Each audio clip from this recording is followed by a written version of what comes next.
These heard this tale afore. Well, I bean't surprised at that.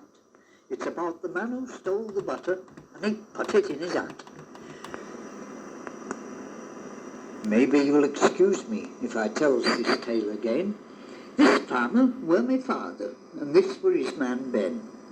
Now Ben had been charning all the day, a-charning away.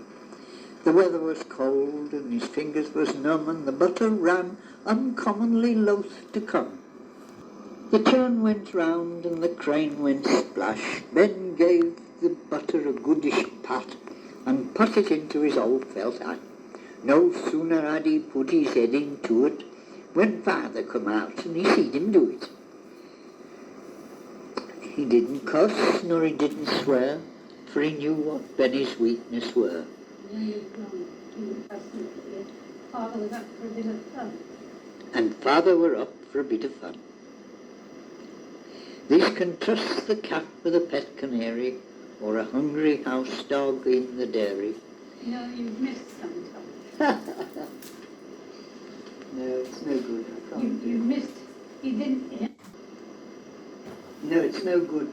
Father was up for a bit of fun, so he didn't suffer, he didn't swear, or he knew what Linda's weakness were. Yes, you and see. You missed out. Yes, I can't do it because you've got to read it. You've got to have it in front of you. Read it. No, I can't. I can't see it. You glasses. No.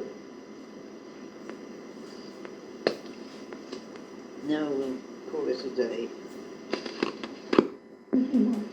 Or a golden watch with a London thief, or a ranting parson with a brief. But you couldn't trust Benny, for while you may wink, whether were aught for to eat or to drink.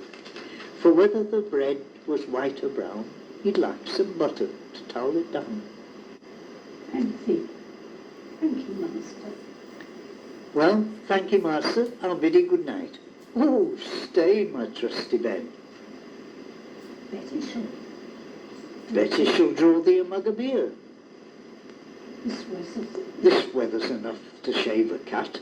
We'll make up the fire. Take off thy hat. Oh, thank you, Master. If I may be so bold, I'll keep 'em on, for I've got a bad cold.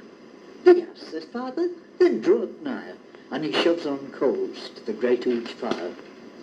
And we'll put on another faggot of wood. A sweating, says father, will do thee good. And Betty.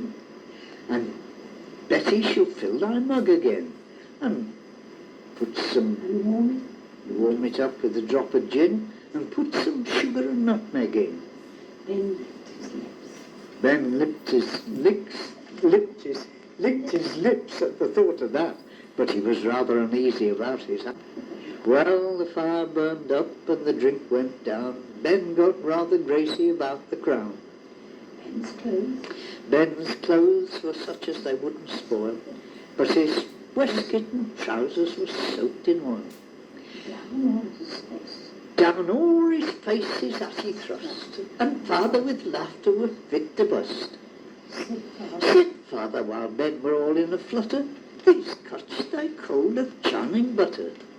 Take me advice, my trusty Ben, don't thee catch such a cold again. If thee likes butter over calf's head or fish, put it in a saucepan and pour it in a dish, or swallow it at once, my lad. Don't put it in the hat, for if thee puts it there, a place I don't admire, don't thee get drinking gin or beer, or get handy near a fire.